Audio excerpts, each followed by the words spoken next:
굿모닝 YTN 3부 이어갑니다. 수도권과 강원 지역에 한파특보가 발효된 가운데 월요일인 오늘 아침은 전국적으로 기온이 크게 떨어져 춥겠습니다.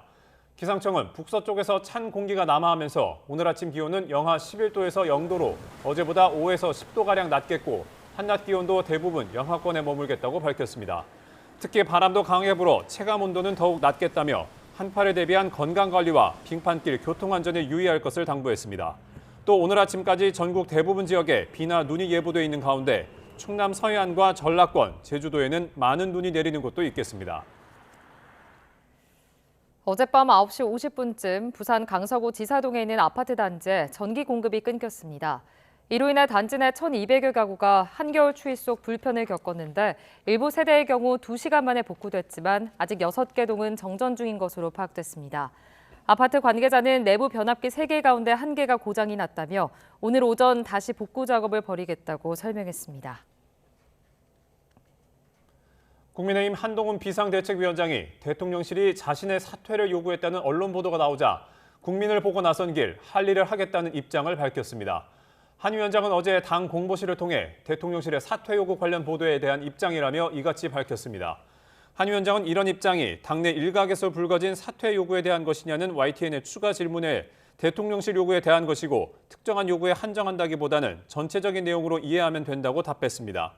앞서 종합편성 채널A는 대통령실과 여당 주류 측 인사들이 최근 김경률 비대위원의 서울 마포을 출마 발표를 둘러싼 공천 논란 등과 관련해 한 위원장의 사퇴를 요구했다고 보도했습니다.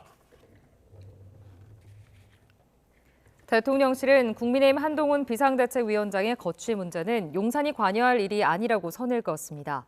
대통령실 관계자는 YTN에 대통령실과 여당 사이 비공개 회동이 있었는지 무슨 내용이 오갔는지 확인해 줄 의무는 없다고 말했습니다. 그러면서도 비공개 회동 내용을 익명으로 언론에 유출하는 행위는 분열을 유도하는 것으로 대단히 유감이라고 밝혔습니다. 국민의힘이 오늘부터 당내 현역 의원들의 총선 공천 배제 여부를 심사하기 위한 지역별 여론조사를 시행합니다. 경선 과정에서 추가 불이익을 받게 될 일부 중진들은 공천 규칙에 이의를 제기하기로 하는 등 곳곳에서 파열음도 감지되고 있습니다. 나혜인 기자가 보도합니다. 이번 주 내내 진행될 국민의힘 자체 여론조사는 총선을 앞두고 현역 의원 교체 지수를 산정하기 위한 가장 비중 있는 평가 지표입니다. 당 공천관리위원회는 현역 의원들을 평가한 뒤 번역별 하위 10%를 공천에서 배제할 방침인데 평가 점수 40%를 이번 여론조사 결과가 좌우합니다. 구체적인 조사 문항은 공개되지 않았지만 현재 여당 지역구 의원의 개인 지지도와 본선 경쟁력을 두루 측정할 것으로 예상됩니다. 그간 정말 최선을 다했던 또 현역 의원들은 크게 불만이 없으실 것으로 알고 또 신인들이 들어올 수 있는 문을 열었다 해서 공정한 기회들을 주기 위함이다. 평가 결과 하위 10%에서 30%에 속하는 의원들은 공천 배제는 피하지만 향후 경선 과정에서 득표율의 20%를 깎이는 불이익을 받게 됩니다. 현역 의원들은 주말 SNS 등을 통해 지역 주민에게 여론조사 대응 방법을 알리며 지지 호소에 나섰습니다. 특히 평가 결과와 무관하게 경선 득표율에서 15% 추가 불이익을 받는 동일 지역 3선 이상 중진들의 움직임이 분주합니다. 일부 중진들은 선거구 개편 이력 등을 근거로 획일적인 다선 페널티 적용에 이의를 제기하고 있습니다. 다선 중진은 바람직하지 않다. 적을수록 좋다. 계속 나오는 건 좀 제지해야 된다. 이런 느낌이 들어서 그건 공감이 안 되는 거죠. 공관위는 공식적으로 이의 제기가 접수되면 합리적인 사안에 한해 예외를 적용할 수 있을지 논의한다는 방침입니다. 이번 주 2차 회의에선 우선 공천이나 단수 공천 등 전략 공천 지역 기준을 논의할 계획입니다. 원칙은 경선이고 전략 공천은 최소화하겠다는 게 당의 입장이지만 김경률 비대위원의 서울 마포을 출마 발표 등을 두고 지역 당협위원장 출신들의 반발이 여전해 쉽게 결론을 맺긴 어려워 보입니다. YTN 나인입니다. 더불어민주당 이재명 대표가 당 원로인 이해찬 전 국무총리를 만나 엄정하고 공평한 공천을 다짐하면서 4월 총선 승리 해법을 모색했습니다. 임혁백 공천관리위원장도 시스템 공천 기조를 분명히 했지만 중진 의원 등에 대해서는 스스로 알아서 물러설 것을 요구하며 쇄신 의지를 강조했습니다. 이준엽 기자가 전합니다. 당무 복귀 첫 휴일, 민주당 이재명 대표는 4년 전 180석 대승을 이끈 이해찬 전 국무총리와 자리를 함께했습니다. 이 전 총리는 통합을 언급하며 이 대표 체제에 힘을 싣는 모습이었는데 자신이 정착시킨 공정한 시스템 공천에 대한 당부도 잊지 않았습니다. 크게 이겨서 꽃을 피우는 게 매우 중요하다고 생각을 합니다. 아무쪼록 저도 이제 미력이나마 이번 선거에 도움이 될 수 있도록 최대로 노력을 하겠습니다. 공천 과정에서 공정한 시스템에 따라 엄정하게, 공평하게 공천하는 것이 매우 중요하다 이런 말씀해 주셨습니다. 임혁백 공천관리위원장은 국민 참여제를 통한 투명하고 공정한 공천을 강조하면서 당 안팎에서 제기되는 친명 공천 우려는 일축했습니다. 공천 기준을 국민 눈높이에 맞추고 세부 평가 지표를 정량화해서 합리적이고 투명한 심사를 통해서 경쟁력 있는 좋은 후보를 공천할 것입니다. 올드보이, 586 운동권, 중진 의원들에 대해서는 일률적인 불이익을 주는 규칙을 만들지는 않겠다면서도 지지 불태, 다시 말해 멈출 때를 알면 위태롭지 않다는 말로 사실상 용퇴를 권고했습니다. 여당의 공천 쇄신 움직임을 의식한 듯 사법 리스크에 휘말린 경우 대법원 확정 판결을 전제로 감산을 적용하고 온오프라인 혐오 발언 등의 5대 혐오 범죄는 컷오프도 고려하겠다고 밝혔습니다. 스스로 생각해서 국민의 지금 선택의 대상이 되지 않는다고 생각하면 후진을 위해서 좀 물러서 주시는 것이, 멈춰 주시는 것이 좀 좋지 않겠느냐. 제3지대 정당 가칭 새로운 미래를 창당한 이낙연 전 대표는 민주당의 핵심 기반인 호남을 찾았습니다. 양당 정치의 폐해를 강조하며 이른바 빅텐트 시안으로는 2월 초순을 언급해 이번 주를 분수령으로 꼽았습니다. 2월 초순을 넘기지 않는 것이 좋습니다. 맞추도록 모든 노력을 다 해야 한다고 생각을 합니다. 다른 연대 세력들로부터 쏟아지는 호남 출마론에 대해서는 동지들의 충정 어린 요구를 주의 깊게 듣고 있다며 기존 입장과는 달리 여지를 남겼습니다. YTN 이준엽입니다. 민주당은 오늘 4월 총선을 위한 구호 인재로 공영훈 전 현대자동차 사장을 영입합니다. 이재명 대표는 오늘 오전 현대차의 대표적인 전략기획통으로 평가받았던 공 전 사장을 인재 영입식을 진행할 예정입니다. 민주당은 공 전 사장이 당의 신성장 동력 창출 등 경제정책 생산에 기여할 것이라고 밝혔습니다.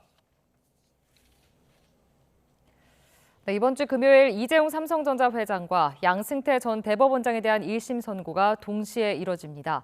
수년 동안 쟁점이 이어진 굵직한 사건들이라 법원 판단에 관심이 쏠립니다. 김다현 기자가 보도합니다. 그룹 경영권 승계를 위해 부당합병과 회계부정을 저지른 혐의로 2020년 9월 재판에 넘겨진 이재용 삼성전자 회장. 가석방기 첫 재판입니다. 입장 있으실까요? 이번 주 금요일 오후 2시 1심 재판부의 최종 판단을 받습니다. 100차례 넘는 공판을 거쳐 무려 3년 4개월 만에 재판이 마무리되는 겁니다. 지난해 11월 검찰은 이 회장에게 징역 5년과 벌금 5억 원을, 함께 기소된 최지성 전 미래전략실장과 장충기 전 미래전략실 차장 등에게도 실형을 구형했습니다. 이에 이 회장은 합병 과정에서 사익을 염두에 둔 적이 없다면서도 기업인으로서 책무를 다하고 싶다며 기회를 달라고 재판부에 호소하기도 했습니다. 같은 날 같은 시각 사법농단 의혹의 정점으로 꼽히는 양승태 전 대법원장의 1심 선고도 예정됐습니다. 양 전 대법원장은 임기 6년 동안 주요 재판에 부당하게 개입하고 사법행정을 비판한 법관들에게 인사 불이익을 준 혐의 등으로 2019년 2월 구속 상태로 재판에 넘겨졌습니다. 양 전 대법원장은 검찰의 기소가 억지라며 무죄를 호소해왔지만 이 사건에 관련된 여러 법관들도 자기들 각자의 직분을 수행하는 과정에서 적어도 법과 양심에 반하는 일은 하지 않았다고 말하고 있습니다. 검찰은 지난해 9월 결심 공판에서 양 전 대법원장에게 징역 7년의 중형을 구형했습니다.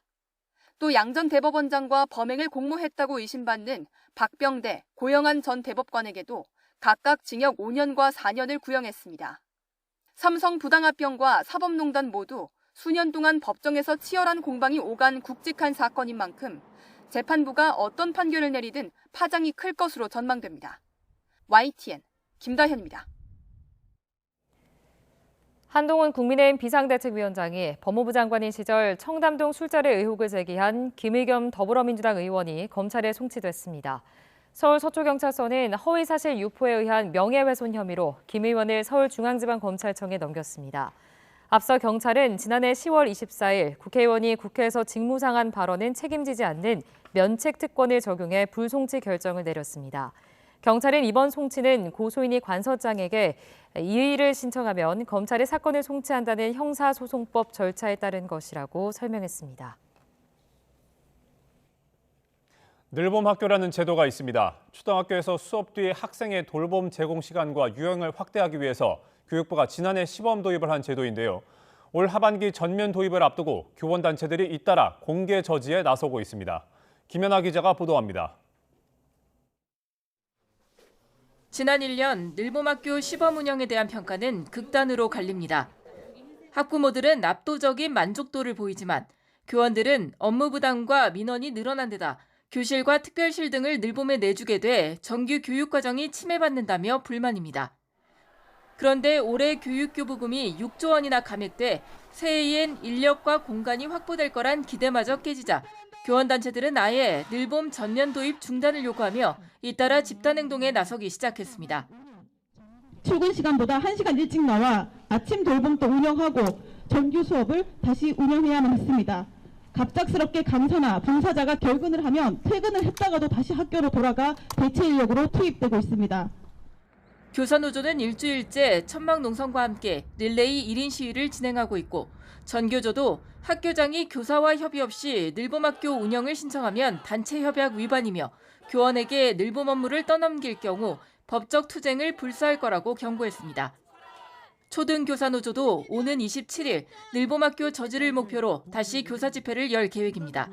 한동안 잠잠했던 교육계가 늘봄 전면 확대를 놓고 다시 들끓기 시작한 겁니다. 1인 시위와 집회를 포함해 시도교육청과 교육당국의 부당 업무 지시에 대한 고발도 주저하지 않을 것이다. 교육부가 1년 전부터 약속했던 늘봄 행정전담센터는 2주 전에야 부산에 처음으로 들어섰습니다. 하지만 여전히 서울과 경기 등 학교가 많은 곳은 교육청이 늘봄 업무를 감당할 수 없다고 난색이고 지자체와의 협력도 제대로 진척되지 않고 있습니다. 결국 저출산 대책이자 핵심 국정과제라면서도 예산이나 인력 모두 확보하지 못한 교육부는 늘봄 전국 확대를 위한 세부 운영 방안 발표를 한 달 넘게 미루고만 있는 실정입니다. YTN 김현아입니다. 일과 가정 양립을 위한 육아휴직 제도가 있지만 실제 사용하기까지는 문턱이 여전히 높은 것으로 집계됐습니다.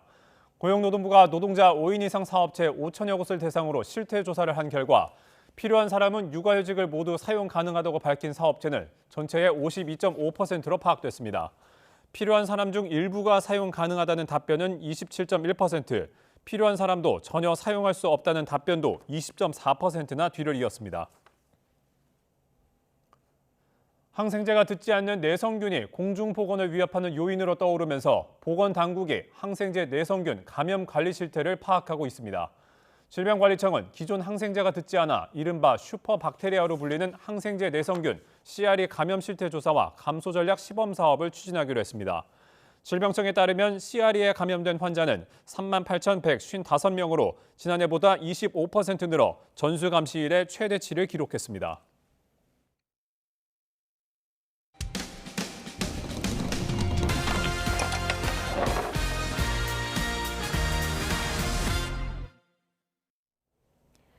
수술실에 의무적으로 CCTV를 설치해야 한다는 이른바 수술실 CCTV법이 시행된 지 넉 달이 돼갑니다.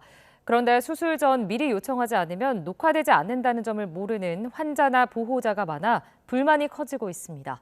윤태인 기자의 보도입니다. 척추협착증을 앓던 권금자 씨는 지난해 10월 병원에서 수술을 받다가 갑자기 세상을 떠났습니다. 위중한 수술이 아닌데도 아직 정확한 사망 원인을 파악하지 못하고 있습니다. 유족들은 의료사고를 의심하고 있습니다. 통상적으로 한 200에서 한 300ml의 혈액이 필요한 수술이었는데 수술 기록지 상으로 본 부분에서는 3,400ml의 일단 출혈이 발생이 됐고요. 발생 원인을 찾는 부분이 하나도 없고 출혈 원인 파악 및 조치하는 내용도 거의 없습니다. 도대체 수술실에서 어떤 일이 생긴 것일까? 가족들은 CCTV 열람을 요청했지만 병원에서 돌아온 건 녹화본이 없다는 답뿐이었습니다. 수술 전에 녹화 요청을 하지 않았다는 이유입니다. 지난해 9월부터 환자나 보호자의 사전 요청이 있다면 전신마취 등으로 환자의 의식이 없는 상태에서 진행하는 수술 장면을 촬영해야 합니다. 바꿔 말해 요청이 없다면 녹화할 의무도 없다는 의미입니다. 게다가 시행규칙에선 병원 내부에 안내문을 게시하도록 정하고 있는데 권 씨가 수술했던 병원 측은 안내문을 붙였으니 고지가 이뤄졌다는 입장입니다. 하지만 권 씨 가족은 당시 안내문이 제대로 보이지도 않은 곳에 있었다고 주장합니다. 그 박스로 가려져 있는 거를 치우면서 여기에 손바닥만하게 써놓은 걸로 여기에 써놨다라고 얘기를 하는 겁니다. 그런 식으로 보이지도 않게 가려서 표기를 해놓으면 어느 누가 그걸 보고 녹화를 해달라고 얘기를 할 것이며. 전문가들은 의료사고를 막자는 취지로 법이 도입됐지만 법에 빈틈이 있다고 지적합니다. 세부적인 요청해야 된다는 사실을 환자 측이 모르는 경우에는 실상 지금 있는 조항이 실효적으로 현장에서 작동할지 기대하기가 조금 어려운 게 현실입니다. 법이 시행된 지 100일이 넘었지만 법이 익숙하지 않은 환자와 가족들은 텅텅 빈 CCTV에 뒤늦은 눈물만 흘리고 있습니다. YTN 윤태인입니다. 강원도 화천의 주택에서 불이 나 노부부가 숨졌습니다. 경남 통영에서는 역주행한 SUV 한 대가 반대 방향에서 오던 차량과 충돌해 한 명이 숨지고 2명이 다치기도 했습니다. 밤사이 사고 소식 엄윤주 기자가 전해드립니다. 차량 한 대가 도로 위에 완전히 쓰러져 있습니다. 구급대원들이 안에 있던 여성 한 명을 들것에 실어 나릅니다. 어젯밤 10시 40분쯤 인천 서구 청라동에서 음주운전 차량이 인도 난간을 들이받아 전복되는 사고가 났습니다. 단독 사고고요. 그 여자분 혼자 운전하신 건데 병원으로 후송됐고 의식은 있고요. 우회전하면서 그 교통선 부딪히면서 이제 옆으로 전도된 거예요.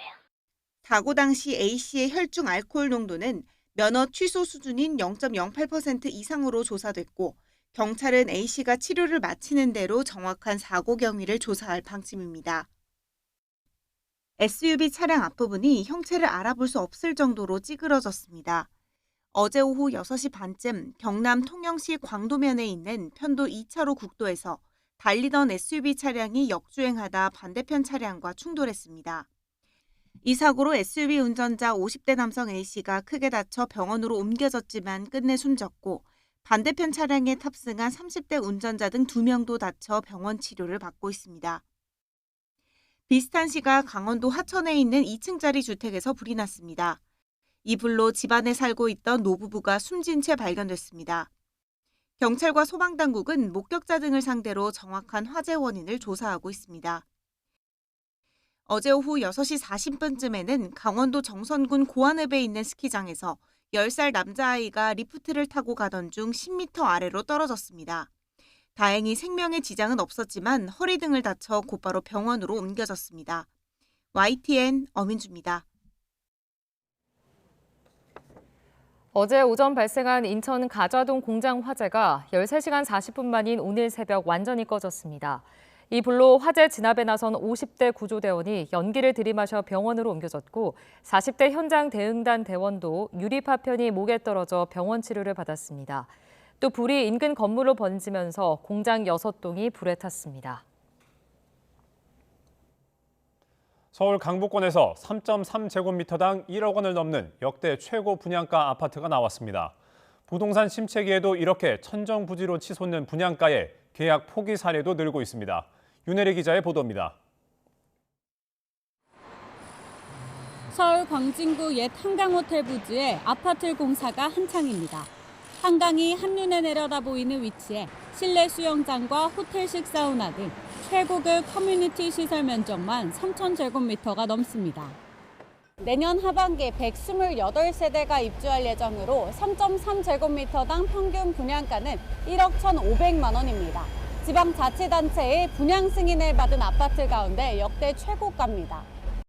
분양가 상한제를 적용받지 않는 지역으로 주변 아파트 단지 시세보다 두세 배는 더 높습니다. 분양가 상한제를 적용받는 강남에선 서울 서초구 재개발 아파트 단지에 3.3제곱미터당 평균 분양가가 6천만 원을 훌쩍 뛰어넘었습니다. 2년 전 최고가보다 1,000만 원 넘게 오른 겁니다.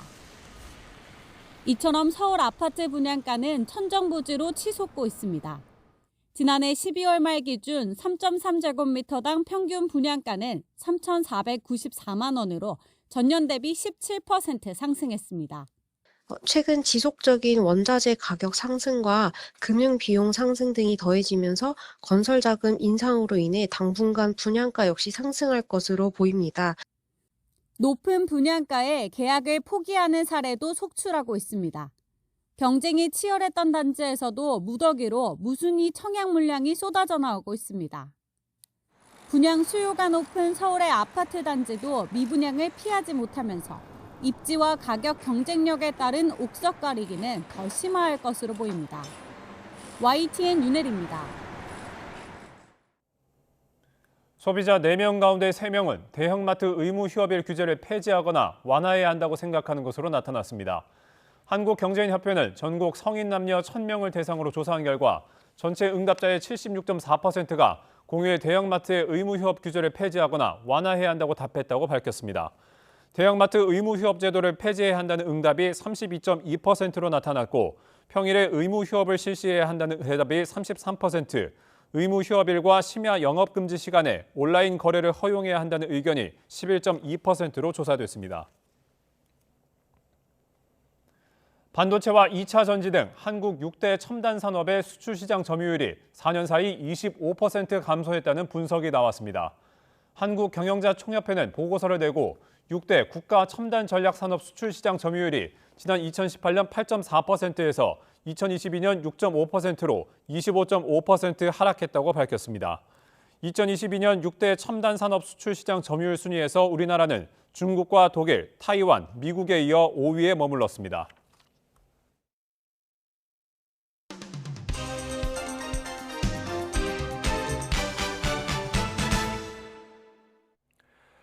(1월 22일) 월요일입니다. 굿모닝 브리핑 시작합니다.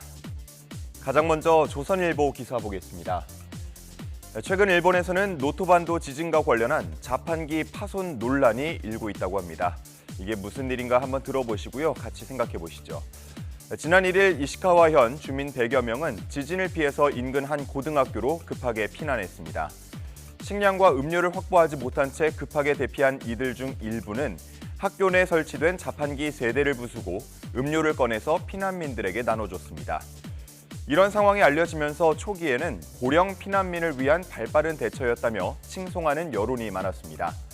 하지만 해당 학교 교장이 자판기를 부수는 일을 허가한 적이 없다고 밝히면서 상황이 뒤집혔는데요.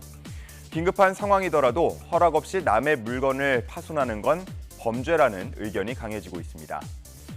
파손된 자판기를 관리하는 회사 측도 긴급한 상황이라고 해서 자판기를 파손하는 걸 인정할 수 없다면서 해당 사건을 경찰에 신고했습니다. 현재 경찰은 자세한 정황을 조사 중이라는 입장인데요. 일본판 정의란 무엇인가에 대한 논의, 우리 시청자분들은 어떻게 생각하십니까? 자, 다음은 중앙일보 기사 보겠습니다. 최근 발표된 중고등학생 대상 직업별 신뢰도 조사 결과가 그래프로 표현돼 있습니다. 학생들이 가장 신뢰하는 대상은 학교 선생님으로 나타났는데요. 86.8%로 한 해 전보다 신뢰도가 더 높아졌습니다. 다음은 검찰과 경찰이 61.7%, 판사가 55.6%, 언론인이 37.6% 순이었습니다. 한편 정치인은 23.4%였는데 인플루언서 31.5%보다 낮았습니다. 인플루언서는 이번 조사에 처음으로 포함됐는데요. 나이가 어릴수록 또 성적이 낮은 학생일수록 인플루언서에 대한 신뢰도가 높은 것으로 나타났습니다.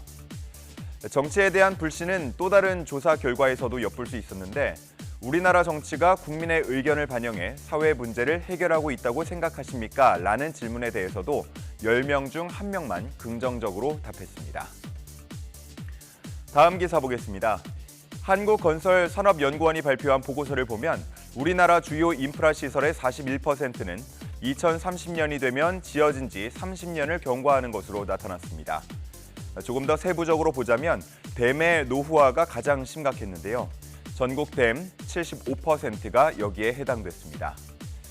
이어 상하수도나 전화 케이블 등이 담긴 지하터널, 공동구가 50%, 항만 49%, 하천이 43% 순이었습니다. 지역별로 나눠보자면 인구 밀도가 높은 수도권의 인프라 노후화가 지방보다 더 심각한 것으로 나타나기도 했습니다. 작년 정자교 붕괴를 비롯해서 순회역 에스컬레이터 역주행 사고 등도 노후화가 주된 원인으로 지목되고 있는데요. 이러한 국가 인프라에 대한 선제적 조치가 미흡할 경우 추가적인 인명사고로 이어질 수 있다는 우려가 나옵니다. 이 보고서를 발표한 건사녀는 한국의 SOC 예산이 최근 4년 동안 큰 폭의 변화가 없었다면서 투자 재원을 확대해서 안전성과 편의성을 확보해야 한다고 제안하고 있었습니다. 마지막 동아일보 기사 보겠습니다. 해외 대형 출판사들이 국내 출판사들과 판권 계약을 하면서 계약서에 인공지능, AI 번역기 사용 금지 조항을 넣고 있습니다. 본문은 물론이고 표지나 디자인, 또 오디오북 사용에도 AI 사용을 금지하고 있는데요. 해외 출판사들은 오역 우려를 이유로 들고 있습니다. 한편 출판계에서는 AI 번역기에 원문을 입력하는 과정에서 콘텐츠가 유출될 가능성을 우려한 조치라고 보고 있습니다. 이 조항을 어기면 법적 책임을 물을 수 있기 때문에 국내 출판사들은 번역가들에게 AI 번역기를 사용하지 말 것을 주문하고 있는데요. 일부 번역가들은 이에 반발하고 있습니다. AI 번역기를 이용하면 작업 속도가 빨라지는 등 효율적이고 실용서나 학습서 등 문장이 단순해서 오역 우려가 적은 곳에 주로 활용하고 있다고 하는 겁니다. 최근 번역 시장에서는 AI 번역기가 초벌 번역을 하면 이후에 인간 번역가가 검수해서 완성도를 높이는 방식을 많이 사용하고 있는데 AI 번역기의 긍정적인 측면도 함께 보자고 강조하고 있습니다. 과연 번역가와 AI 번역기가 공생할 수 있는 방안이 나올까요? 앞으로가 주목됩니다. 1월 22일 아침 신문 살펴봤습니다. 지금까지 굿모닝 브리핑이었습니다.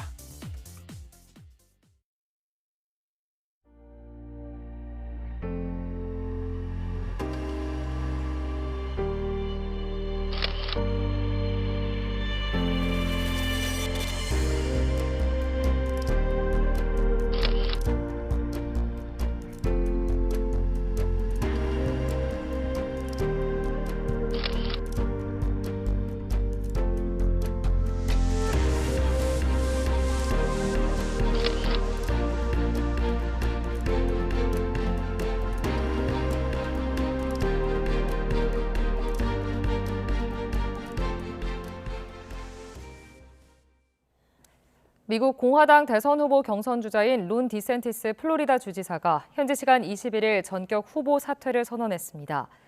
디샌티스 주지사는 이날 소셜미디어 X에 올린 영상에서 공화당 경선에서 압도적 1위를 달리고 있는 도널드 트럼프 전 미국 대통령을 지지한다고 밝히며 사퇴 결정을 알렸습니다. 이에 따라 공화당 경선은 트럼프와 니키 헤일리 전 유엔 대사의 양자 구도로 재편됐습니다. 최근 일주일간 미국에서 북극 한파가 몰아닥치면서 사망자가 80명을 넘어선 것으로 나타났습니다. 영하 34도 강추위까지 예보된 가운데 쌓인 눈 탓에 자택에 갇히는 경우도 속출했습니다. 서봉국 기자입니다.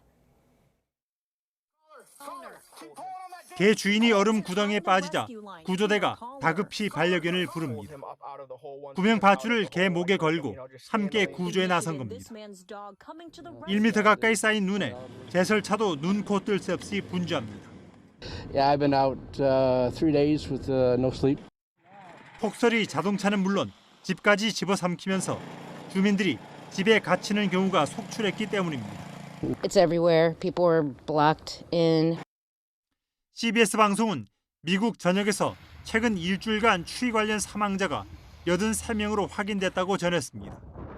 대부분 눈길 교통사고, 저체온증 등으로 숨진 경우입니다.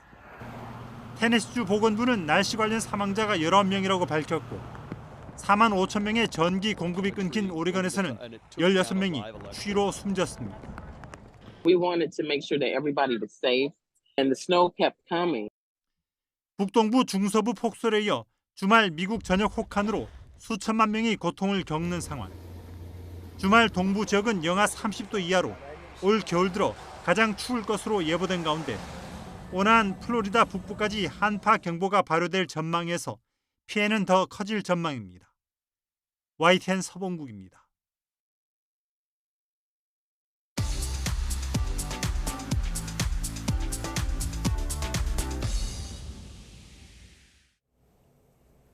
경제 소식을 빠르고 친절하게 전달해 드립니다.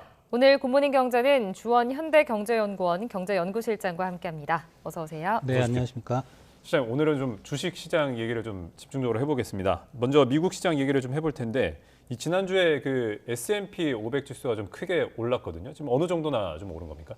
지금 4,800포인트를 넘어섰고요. 요게 2년 전에 한 4,800 좀 안 되는 그런 수준에서 사상 최고치라 그랬거든요. 근데 2년 전이라고 하면 이제 2022년인데 그거 찍고 한 19%가 폭락했다가 작년에는 한 20% 정도 넘게 올랐고 올해 좀 지지부진하다가 지난주 금요일에 4,800포인트까지 역대 최고치죠. 그 주가가 만들어진 이후에 기록을 했습니다.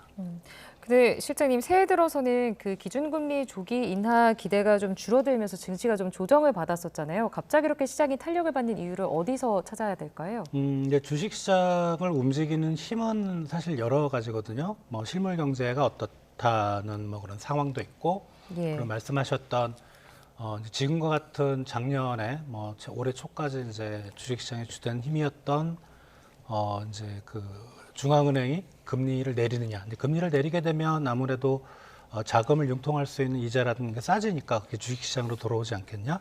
뭐 이런 힘도 있고, 마지막으로는 이제 기업 자체를 보는 거죠. 이제 기업의 실적이 어떻게 될 건가. 근데 그 중앙은행의 그 금리를 올리고 내리는 이슈는 이제는 사람들이 이제 하도 좀 지겹다고 할까. 그리고 최근에는 이제 금융시장이 어떻게 보면 전반적인 경제를 주도하기보다는 실물 경제에 점점 힘이 실리고 있거든요. 그런 방향성이. 그러다 보니까 중앙은행의 어떤 주식시장에 영향을 미치는 정도보다는 그 실물 경제, 특히 이제 개별 기업들의 실적이 앞으로 어떻게 될 건가, 그 영향을 받다 보니까, 그리고 그 개별 기업이 이번에 이제 S&P 500을 주도한 그런 주식들을 보면 이제 기술주들입니다.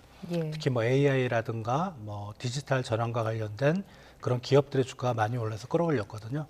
이제 그런 쪽으로 아마 이제 주식시장의 어떤 주된 동력이라고 할까요? 이런 게 넘어가는 과정이 아닌가 생각이 됩니다. 그 결국 이제 증시를 이끈 게 이제 대형 기술주들이 좀 증시를 동력을 이렇게 이끌었다 이 말씀이신데, 이런 강세가 이어질 수 있을지 두고는 좀 이제 여러 견해가 좀 엇갈리고 있는 것 같습니다. 이게 특히 이제 기준금리 인하 시점 뭐 계속 여러 번 말씀을 해주셨는데 어떻게 보십니까? 지금 3월 말 지금 3월 이제 다음 FOMC 미국 연준의 이제 금리 결정 회의가 있는데 과거보다는, 그러니까 과거라면 뭐 한 2, 3주, 한 달 전보다는 확률이 확 떨어졌습니다. 지금 인하할 가능성이 어제 기준으로 50%가 채 안 되더라고요. 얼마 전까지만 해도 한 60% 가까이 됐었는데 3월 말은 동결이 될 가능성이 좀 높아 보이고, 다만 이제 2분기, 그러니까 뭐 5월이나 6월쯤, 6월 말 같은 경우는 거의 100% 인하를 예상을 하고 있어요. 그래서 3월은 좀 비껴가지 않을까 생각이 되는데, 아무튼 미국은 금리 인하는 시작을 할 걸로 생각이 됩니다. 그게 또 이제 2분기 가면 상황이 어떻게 될지 모르긴 한데, 지금으로서는 2분기 첫 인하 스타팅을 끌 가능성이 높다고 생각이 됩니다. 자, 실장님, 이번 주에 경제 일정도 좀 짚어보겠습니다. 25일이죠. 미국의 4분기 경제 성장률 전망치 발표가 있는데요.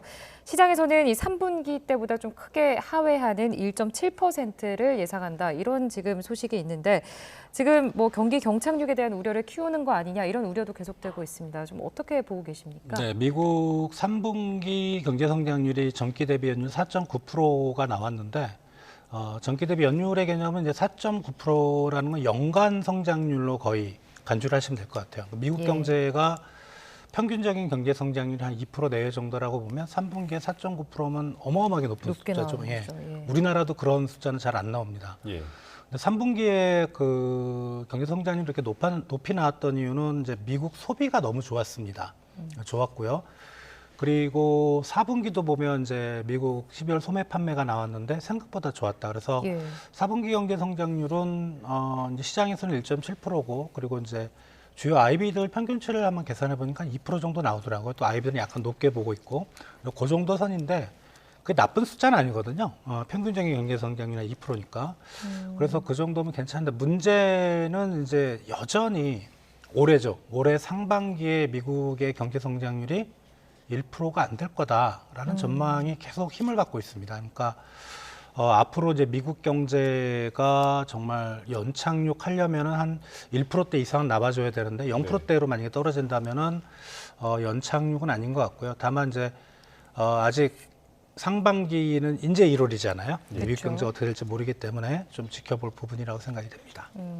자, 아까 짚어주신 분 중에 이제 미국 증시에서 이제 기술주들이 좀 증시를 끌어올렸다 이 부분을 좀 짚어주셨는데 이 국내 시장에도 좀 시사하는 바가 적지 않은 것 같습니다. 특히 이제 인공지능 관련 기술이 좀 각광을 받으면서 뭐 AI 반도체라든지 이런 고성능 반도체가 필수적인데 우리 국내 기업 주가에도 좀 영향이 있을 것 같은데 좀 어떻게 보십니까? 아무래도 이제 그 AI라는 기술은 이제 반도체를 많이 필요로 하겠죠. 뭐 연산도 많아야 되고 그리고 이제 저장 능력도 높아야 되는데 그래서 이제 요번에 이제 작년 4분기 실적과 아마 조만간에 SK 하이닉스하고 삼성전자가 이제 설명회를 가질 것 같은데 삼성전자는 잘 모르겠는데 SK 하이닉스는 잘하면 흑자 전환도 가능할 거라는 시장의 전망도 있습니다. 한번 지켜봐야 되겠지만 그래서 그런 수요를 볼 때는 우리 반도체 기업들이 상당히 작년에 어려웠는데 올해는 아무래도 이제 수요가 좀 회복이 되면서 우리 반도체 주가에 좀 긍정적인 영향을 미치지 않을까 이렇게 생각이 됩니다. 그럼 실장님 말씀하셨듯이 반도체 업황이 이제 지난해에는 굉장히 지지부진했잖아요. 근데 올해는 확실하게 개선이 될 것이다. 지금 이런 이야기가 더 많이 나오고 있는데 그렇다면 주가 역시 전체적인 이제 우리나라 증시에도 좀 탄력을 줄 수 있을지 어떻게 보십니까? 이게 이제 반도체 업황이 개선이 되고 있는 건 맞는데 지금 반도체 가격이 하락세를 멈추고 이제 반등하는 그 힘은 여전히 감사 안에 있거든요. 그러니까 워낙 시장이 안 좋다 보니까 작년 이제 삼성전자와 SK 하이닉스가 이제 생산을 거의 줄여버렸어요. 그러니까 시장에 공급이 잘 안 되다 보니까 가격이 올라간 부분이 있고 최근에 다행히 이제 수요가 조금씩 회복이 되고 있는데 이 수요의 회복을 아직은 좀 장담하기는 어렵다는 거죠.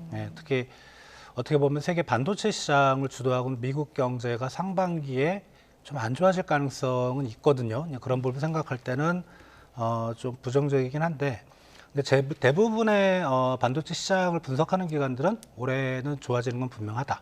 다만 이제 그 기관들의 전제는 뭐냐면 감산 조치를 올해까지 연장할 경우, 연장할 경우 반도체 가격은 계속 올라갈 거다. 근데 그 말은 감산 조치를 이제 중단을 하고 정상적인 시장으로 돌아갔을 때는 자기네들 잘 모르겠다는 거죠. 수요가 정말 공급을 넘어서 반도체 시장의 업황을 끌어갈지.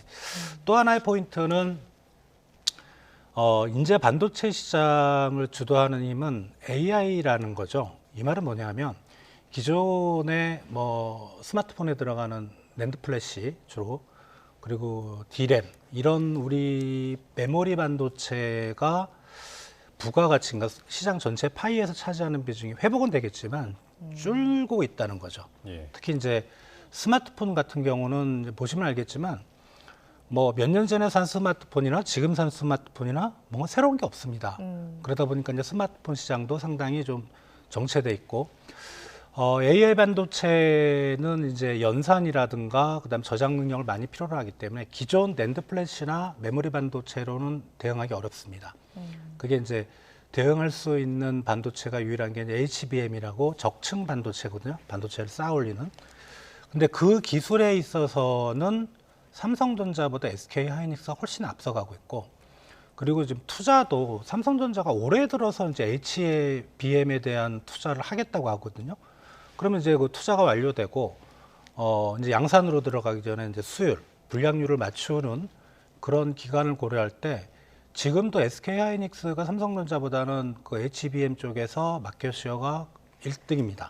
삼성전자보다 높습니다. 그래서 어떤 반도체 시장의 미래에 대한 대응이 의외로 삼성전자가 좀 많이 뒤처진 게 아닌가 그런 부분을 생각할 때 그런 점만 고려하면 SK하이닉스의 어떤 주가 반등세가 좀 더 빠르지 않을까라는 뭐 그런 개인적인 의견을 내봅니다. 알겠습니다. 일단 이 반도체 업황 개선 같은 경우는 당연히 이제 주가뿐만이 아니고 이제 국내 경제 전반에도 좀 큰 영향을 미칠 텐데 이제 이번 주에 우리나라 4분기 경제 성장률이 발표될 예정이지 않습니까? 그 지난해 4분기 0.7%, 그다음에 지난해 전체 좀 1.74%라는 전망치를 좀 달성을 했을까요? 미국 GDP가 25일 날 밤 늦게 나오고요. 우리는 25일 날 아침 8시 반인가 나오거든요. 먼저 나오는데 지금 0.7이 나와야 4분기에 0.7이 나와야 연간으로 정부가 목표라는 1.4%를 달성할 수 있고, 근데 투자은행들 평균치를 보면 0.7이 한 0.5 정도를 보고 있어요. 그러면 네. 달성 못하는 겁니다. 근데 투자은행들은 원래 좀 비관적으로 보는 그런 상황이고, 지금 4분기에 0.7 정도를 나와주려면 소비가 좀 살아나는 게 확연히 좀 보여야 되는데 작년 10월, 11월, 12월 산업활동 동향을 보면 그렇게 소비 회복은 또 빠르지 않고요. 그래서 좀 지켜봐야 될 것 같아요. 작년 거는 좀 지켜봐야 될 것 같고, 다만 이제 올해는 대부분 2%대 한 초반, 뭐 2.0에서 2.2 사이에 연간 경제 성장률이 이렇게 타겟팅이 되게 좁혀진, 그러니까 기관마다 편차가 거의 없는 이제 그런 적은 없어서 올해는 작년에 워낙 안 좋았기 때문에 뭐 올해는 한 2%대 초반으로 성장률이 좀 반등할 가능성이 높습니다. 네, 알겠습니다. 자, 이제 홍콩 H지수 이야기도 좀 짚어보겠습니다. 실장님, 새해 들어서 10% 넘게 급락을 했다, 이런 소식이 계속해서 전해지고 있는데 왜 홍콩 H지수만 이렇게 유독 좀 떨어지는 건가요? 이제 중국 주식시장은 상해가 있고, 그다음 신천이 있고, 홍콩이 있는데 홍콩에 상장된 주식이 한 세 분류로 나뉘는데요. 하나는 H가 있고 R은 이제 레드칩이고, 나머지는 이제 뭐 성장형 기업들. 여기서 이제 H 주식의 그 요건이 뭐냐면 중국 시장 매출 비중이 50% 이상이고 법인 주소지, 그러니까 등기가 된 데가 중국 본토입니다. 그러니까 쉽게 말하면 중국 경제 상황과 밀접한 기업들이 몰려 있는 게 이제 홍콩 주식시장에 상장된 H 주식인데 비구이완 많이 들어보셨잖아요. 이번에 이제 부동산 시장. 원래 H 주식에 들어가 있었어요. H지수에 비구이완과 관련된 서비스를 제공하는 그런 기업인데 그 사건이 터지고 빠졌거든요. 그리고 이제 H 주식에 들어간 기업들을 보니까 중국의 금융회사들, 건설회사, 부동산회사, 그리고 테크 기업들, IT 기업들이 주로 많이 들어가 있거든요. 그러니까 지금 중국 시장이 안 좋은 쪽으로만 좀 들어가 있는 것 같고, 그리고 이제 대부분의 이제 다른 나라 주가 지수를 보면 올해 들어서 괜찮았거든요. 근데 유독 이제 H 지수가 빠지는 건 중국 경제 상황을 좀 반영하는 게 아닌가라는 생각이 크고요.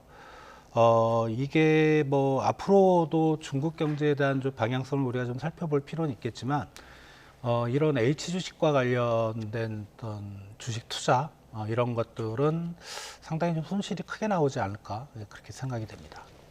자, 이 중국 당국에서는 이제 경제가 좀 점진적으로 회복되고 있다. 그리고 올해도 이제 5%대가 성장이 가능할 거다라고 전망을 하고 있지만, 이제 뭐 국내외 투자기관이나 은행들은 이제 올해 이제 4%대로 좀 예상을 하고 있잖아요. 그 실장님께서는 올해 좀 중국 경제 전망을 좀 어떻게 하고 계십니까? 중국 경제가 작년에 한 5% 정도 나왔죠. 5% 넘게 나왔고, 올해는 저는 그걸 못 넘길 것 같아요. 중국의 잠재 성장률은 이미 좀 5%는 안 되는 것 같고, 한 4% 내외 정도라서 그렇게 좀 떨어질 가능성이 있고, 다만 이제 중국에 대해서는 서방 세계의 시각으로 상당히 좀 부정적인 면이 많습니다. 그러니까 세 가지 정도 트랩에 빠졌다고 하는데, 첫 번째 유동성 함정. 최근에 이제 물가가 마이너스인데 중국 정부가 계속 금리를 내림에도 물가가 마이너스라는, 이게 지금 중국 경제를 아주 가장 안 좋게 보는 핵심 이슈입니다. 살아나지 못하고 있다. 그리고 두 번째는 이제 투키디데스 함정이라고, 이건 미국과 중국 간의 갈등. 그러니까 뭐 기존의 강자가 있는데 세계에 어떤 새로운 강자가 나타나면 서로 싸운다. 그러면 이제 미국이 중국에 대해서 기술을 경제하고 있고, 그 다음에 지금 이제 세계 경제를 이끌어가는 이유는 기술이거든요. 새로운 기술 쪽에서 중국 시장이 못 들어가는. 그리고 마지막으로 이제 중진국 함정인데, 이거는 인구가 줄고 외국 자본도 중국 시장에 투자를 안 하려고 하고 예. 자체적인 어떤 사회 혁신이나 기술 혁신도 없고 이런 삼박자가 맞아떨어지면서 중국의 잠재 성장률이 이제 쭉쭉 내려가는 그런 논리는 상당히 좀 일리가 있고요. 다만 이제 이건 서방 세계 시각이라고 제가 말씀을 드렸잖아요. 예. 그러니까 어떤 바깥에서 미국이나 유럽 쪽에서 보는 중국의 시각은 좀 폄하하고 싶은 그런 의미도 있기 때문에 그런 걸 좀 감안해서 들으셔야 될 것 같고 그리고 이제 중국이라는 경제 시스템은 좀 우리가 많이 다르죠. 예. 그 자본주의와 극단적인 경우는 중국 정부가 뭔가를 할 거라는 기대 이런 것도 좀 안정장치가 있기 때문에 그 중간쯤 어디 예. 중국 중국의 중국 정부가 뭔가를 할 거라는 시각과 그다음 서방 세계의 시각 가운데쯤이라고 우리가 보더라도 올해는 연간으로 5%는 좀 어려울 것 같아요. 예. 자, 그럼 실장님 아까 이 홍콩 H지수 이야기를 할 때 중국 경제가 홍콩 H지수에 영향을 준다고 하셨잖아요. 그렇다면 홍콩 H지수의 반등도 좀 쉽지 않을 것 같다라는 우려가 되거든요. 이게 국내에도 영향을 주는 게 저희가 여러 번 지금 이 보도를 해드리고 있는데 H지수와 연계한 이 ELS 손실 규모가 어마어마하다 지금 이런 소식이 계속 전해지고 있습니다. 지금 어느 정도 손실 규모인 거예요? 지금 ELS라는 상품은 이제 어떻게 보면 주식시장과 연계된 파생 상품이기 때문에 이게 변동성이 크면은 손해를 볼 수 있는 가능성이 상당히 높거든요. 그래서 지금 2021년쯤에 이제 많이들 우리나라에서 펀드로 들어간 범위가 한 그때 H지수 기준으로 10,000에서 12,000포인트 정도인데 이게 올해 상반기에 엄청난 규모가 지금 만기가 도래하고 있고요. 그 대부분 이제 뭐 일률적으로 우리가 말하기는 어렵지만 대략 지금 5,000포인트 정도잖아요. 완전 반 조각이잖아요. 그렇죠? 근데 이거가 한 7,400포인트 정도 넘어야 그나마 원금 손실을 면할 수 있는데 그러니까 지금 수준에서 한 2,000포인트 이상을 올라가야 되는 거죠. 근데 지금 중국 경제 상황이나 그다음에 중국 주가 지수의 흐름을 본다면 그리고 H지수에 들어간 기업들이 상당히 좀 불안한 기업들이 많습니다. 부동산 관련된 기업들도 많고 또 부동산과 금융 기업들이 상당히 많거든요. 그런 걸 볼 때 H지수가 그렇게 쉽게 크게 저 목표치대로 반등할 수 있을까? 그런 게 상당히 우려가 되고 그리고 올해 상반기에 저 원금 그 상품의 만기가 대부분 좀 집중이 된다고 합니다. 그러니까 그 부분이 그러니까 시간이 뭐 1년 후, 2년 후면 우리가 기대를 할 수 있는데 상반기래봐야 얼마 안 남았잖아요. 그래서 아마 원금 손실이 좀 실현되지 않을까 그럴 가능성이 좀 높아 보이긴 합니다. 알겠습니다. 오늘 굿모닝 경제는 여기까지 듣겠습니다. 지금까지 주원 현대경제연구원 경제연구실장과 함께했습니다. 실장님 고맙습니다. 네, 고맙습니다.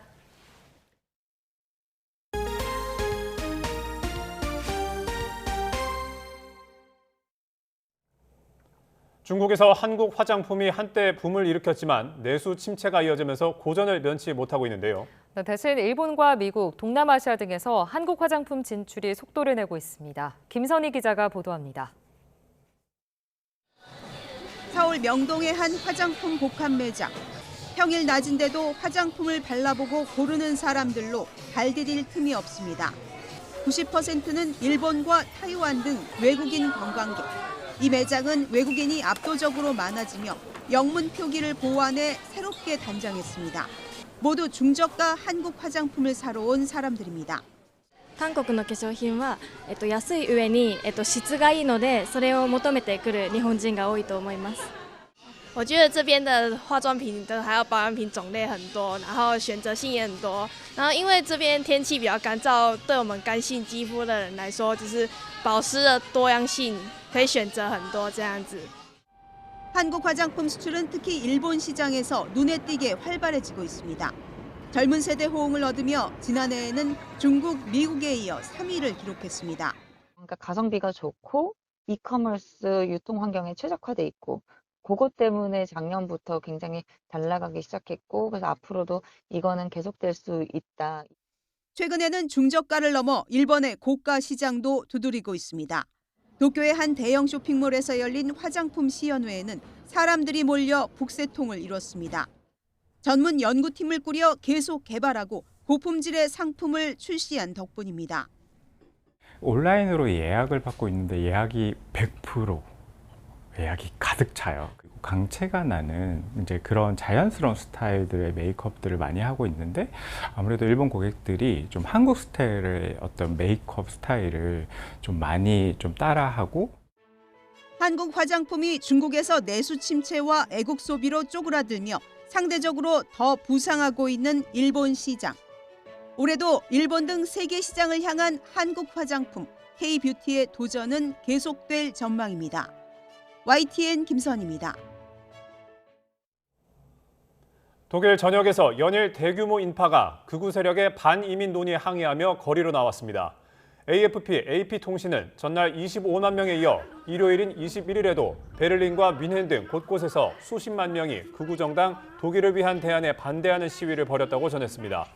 이번 주말 시위는 주요 도시뿐만 아니라 전국 소도시 수십 곳에서도 개최됐다는 점이 특히 주목할 만하다고 AP통신은 전했습니다.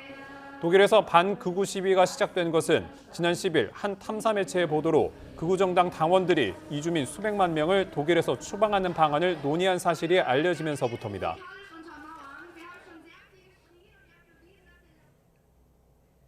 현지 시간 21일 새벽 미국 텍사스주 KTC 주택에서 총격 사건이 발생해 5명이 숨지거나 다쳤습니다. 현지 경찰 등에 따르면 오전 2시쯤 단기 임대주택 파티장에서 총격 사건이 발생해 3명이 숨지고 2명이 다쳤습니다. 총에 맞은 2명은 현장에서 사망했고 1명은 병원으로 이송됐지만 숨졌습니다. 경찰은 파티 참석자와 목격자 등을 상대로 사건 경위를 조사 중입니다. 월요일부터 다시 강추위가 찾아왔습니다. 현재 서울 기온은 영하 8.2도로 어제 같은 시각보다는 무려 10도가량이 낮은 상태고요. 찬바람 때문에 체감 온도는 영하 14도 선까지 곤두박질했습니다. 추위 속에 곳곳으로는 눈도 내리고 있는데요. 특히 모레까지 서해안과 제주도를 중심으로는 많은 눈이 쏟아지겠습니다. 빙판길 미끄럼 사고에 주의하셔야겠습니다. 자세한 레이더 화면부터 살펴보도록 하겠는데요. 서해상에서 계속해서 눈구름이 유입되며 서쪽 지방을 중심으로는 눈이 내리고 있습니다. 충청과 전북 서해안, 제주 산간에는 대설주의보도 발효 중인데요. 서울 등 중서부와 경북 지방의 눈은 오늘 오전이면 대부분 그치겠지만 제주 산간에는 내일까지 30cm 이상, 호남 서해안에도 20cm가 넘는 폭설이 쏟아지겠고 충남 서해안에도 최고 7cm의 많은 눈이 내려 쌓이겠습니다. 추위도 점점 강해지고 있습니다. 수도권과 강원도에는 한파주의보가 발령 중인 가운데 현재 서울 기온은 영하 8.2도, 대전 영하 4.3도를 나타내고 있습니다. 오늘 낮 기온도 서울이 영하 6도, 광주 영하 2도 등으로 종일 영하권 추위가 이어지겠습니다. 내일은 서울 아침 기온이 영하 14도까지 떨어지며 이번 추위가 절정에 달하겠고요. 이번 한파는 주 후반까지도 길게 이어질 전망입니다. 강추위 속에 눈이 내리는 지역을 중심으로는 도로가 많이 미끄러울 것으로 보이는데요. 운전자는 차간 거리를 넉넉하게 두고 서행 운전하시는 게 좋겠고요. 보행자는 빙판길 낙상 사고에 각별히 주의하셔야겠습니다. 지금까지 YTN 신미림입니다. 굿모닝 YTN 마칩니다. 네, 잠시 후 뉴스라이더가 방송됩니다. 시청해주신 여러분 고맙습니다.